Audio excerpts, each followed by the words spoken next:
વસનારો આદિવાસી સમાજ એ સભ્યતામાંથી આપણે આવીએ છીએ.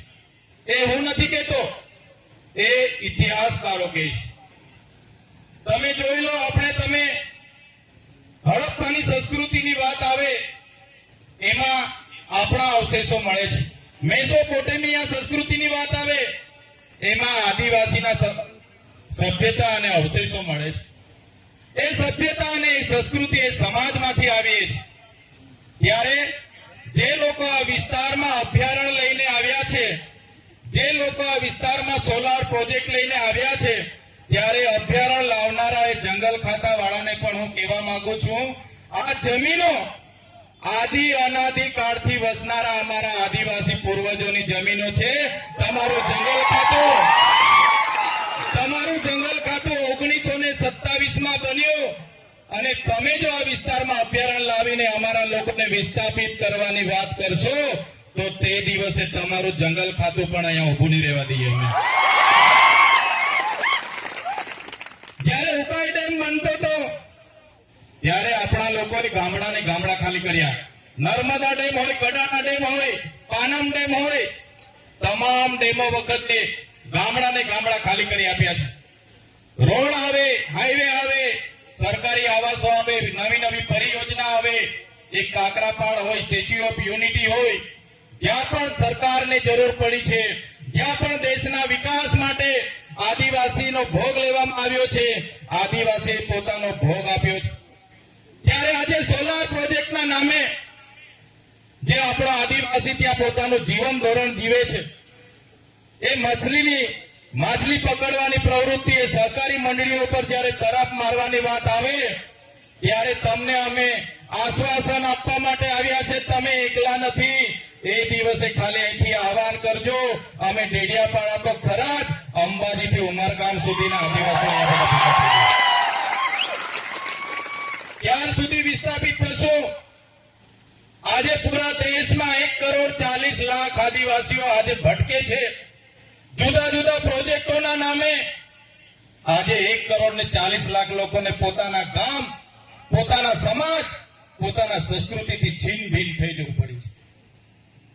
આજે આપણા વિકાસની વાત આવે ત્યારે આ સરકાર, મૂંગી સરકાર સાંભળતી નથી, પણ આદિવાસીઓના ભોગે ઉદ્યોગપતિઓના વિકાસમાં સરકાર માને છે.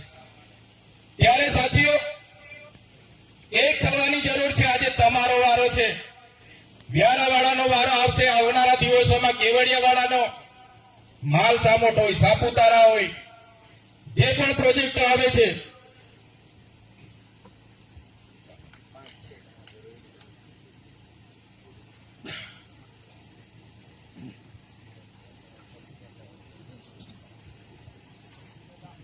કહેવાનો મતલબ દેશમાં આજે આપણે 8% છે, ગુજરાતમાં આપણે આજે 15% છે.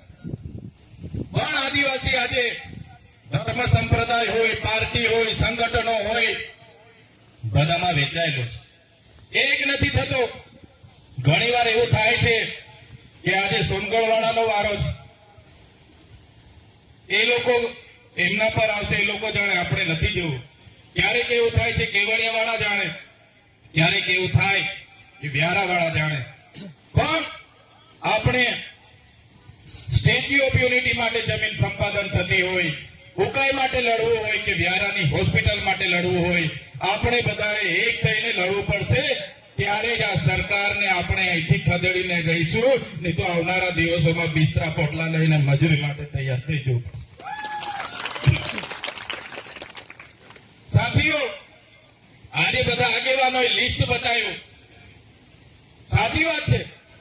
ઘણી જગ્યાએ અમે આનંદભાઈ પટેલ અને બીજા સાથીઓ સાથે અનેક આંદોલનોમાં ભેગા થઈએ તો લોકો અમને ફરિયાદો કરે, પણ જે લોકો નથી આવતા એમને કોઈ પૂછવા માટે તૈયાર નથી. ત્યારે જે સ્થાનિક લોકો આપણા જાતિના સર્ટી પરથી ચૂંટાઈને જાય છે, આપણું પ્રતિનિધિત્વ કરવા માટે આપણે વિધાનસભા અને લોકસભામાં મોકલીએ છીએ, પણ આપણું પ્રતિનિધિત્વ કરવાને બદલે પાર્ટી વશ થઈને જાય છે. ત્યારે એવા લોકોને પણ ઓળખવાની જરૂર છે.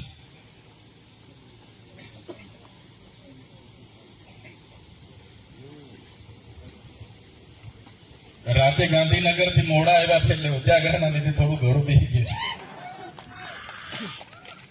કાલે વ્યારાનું આમંત્રણ હતું. આનંદભાઈ પટેલ સાહેબ અને મને બહુ જ આગ્રહ કરતા હતા, પણ વિધાનસભાના સત્રની સાથે સાથે ટ્રાઇબલ એડવાઇઝરી કમિટીની પણ સાંજે બેઠક હતી, સાથે સાથે અત્યાચાર નિવારણની પણ આજે બેઠક હતી, તકેદારી અને મોનિટરિંગની. એટલે મોડા ગયા, એટલે થોડા ગળામાં પણ પ્રોબ્લેમ છે, મને માફ કરજો. પણ અમે તમારી સાથે છે. તમે જ્યાં પણ આહવાન કરશો ત્યાં અમે અમારી પૂરી સેના સાથે તમારી સાથે આવેલું કરીશું. ત્યાં સુધી આઝાદીના અમૃત મહોત્સવ એક બાજુ થાય છે, એક બાજુ આપણે શિક્ષણ માટે લડીએ, પીવાના પાણી માટે લડીએ, રસ્તા માટે લડીએ. એ લોકોના દિવસે ને દિવસે વિકાસ થતો છે અને આદિવાસી દિવસે ને દિવસે આજે બેઘર થતો જાય છે. એટલે વધારે વિશેષ નથી કહેતો, પણ અમે તમારી સાથે છે. જ્યાં પણ જરૂર પડશે આદિવાસી સમાજ યાદ કરશે. અમે પક્ષ પાર્ટી ભૂલીને પણ આદિવાસી સમાજ માટે લડતા રહીશું અને આવનારા દિવસોમાં લડીશું. અમે જે પણ પાર્ટીઓમાં છે એ પાર્ટીઓ વાળા કદાચ ક્યારેક એવું કહી દે કે તમે આદિવાસી સમાજનું બોલો છો એ નહીં બોલવાનું, તે દિવસે સૌથી પહેલા પાર્ટીઓના પાટિયા પણ અમે ઉતારીને મૂકી દઈશું. સમાજ એ સર્વોપરી છે.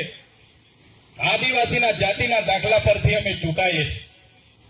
જે દિવસે કોઈ પણ પાર્ટી અમને ટિકિટ આપી દે, અમે ફોર્મ ભરી દઈએ, પણ જાતિનો દાખલો નહીં મૂકીએ, તે દિવસે અમે અમારું